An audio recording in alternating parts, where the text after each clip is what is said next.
હાથીએ ભગવાનને યાદ કર્યા. દ્વારકામાં હિંડોળા ઉપર ઠાકોરજી ઝૂલતા હતા અને જ્યાં હાથીનો અવાજ આવ્યો ભગવાન ઉતાવળા થયા. રૂકમણીએ ભગવાનને પૂછ્યું, ભગવાન ક્યાં જાઓ છો?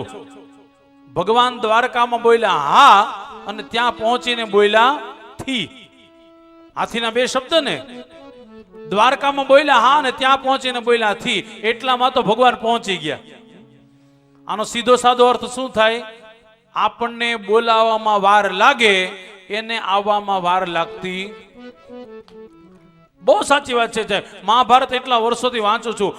જ્યાં સુધી દ્રૌપદી બધે આટા મારતી હતી ત્યાં સુધી ભગવાન ન આવ્યા. પણ જ્યારે દ્રૌપદીએ કીધું કે હે કૃષ્ણ તું બચાવવા આવ, પછી ભગવાને મોડું નથી કર્યું.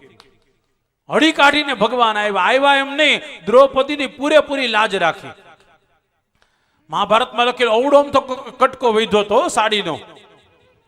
પોતાના વક્ષસ્થળ બચાવે કે ગુપ્ત ભાગ બચાવે. આમ દ્રૌપદીને અંદરથી એમ થઈ ગયું શું થશે, અને જો આ પણ વહી જશે તો હવે મારી લાજ જશે. ત્યારે એને કીધું હે કૃષ્ણ દ્વારિકા વાસીન ક્વાસીન ક્વાસીન મહાપ્રભુ. અને મજાની વાત જો ખાલી એટલું કીધું હે કૃષ્ણ દ્વારકા વાસીન, દ્રૌપદીની લાજ રાખવા ભગવાન આવી ગયા. હજી એક વાર કહું છું, યાદ રાખજો, બોલાવામાં મોડું બિલકુલ નહીં કરતા. ઘણા 70 વર્ષે હજી વિચાર જ કરે બોલાવો કે નહીં. જે સમય મળ્યો છે સમયમાં ઠાકોરજીને ખૂબ યાદ કરો. જેની સેવા કરો છો સંપૂર્ણ ભરોસો રાખો. હાથીને કેટલો ભરોસો, અંત સમય બધા મૂકીને વયા ગયા, પણ ઓલો તો આવશે જ. દ્રૌપદીને કેટલો ભરોસો, અને હવે ભરોસા વગર છૂટકોય નથી સાહેબ. હા બેડ રેસ્ટ થઈ ગયા, પછી કોણ બચાવવા? ડોક્ટર એમ કે હવે લઈ જાઓ, પછી કોણ બચાવે કયો જોઈ? પછી બચવાનું ન હોય, પછી તો એને પાસે જ જવાનું હોય. પછી તો ભગવાન કે હવે બહુ અહીંયા બધું રમત કરી લીધી, હાલ હવે.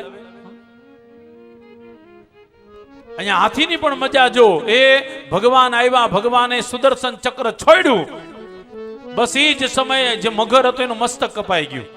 એમાંથી દિવ્ય તેજ નીકળ્યું, ભગવાનને પગે લાગી અને ભગવાનના ધામમાં જતો રહ્યો.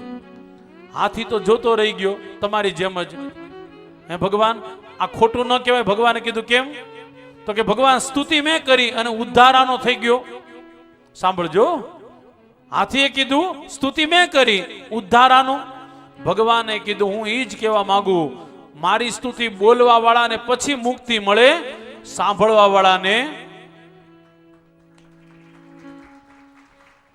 તમે બધા સાંભળો છો ને?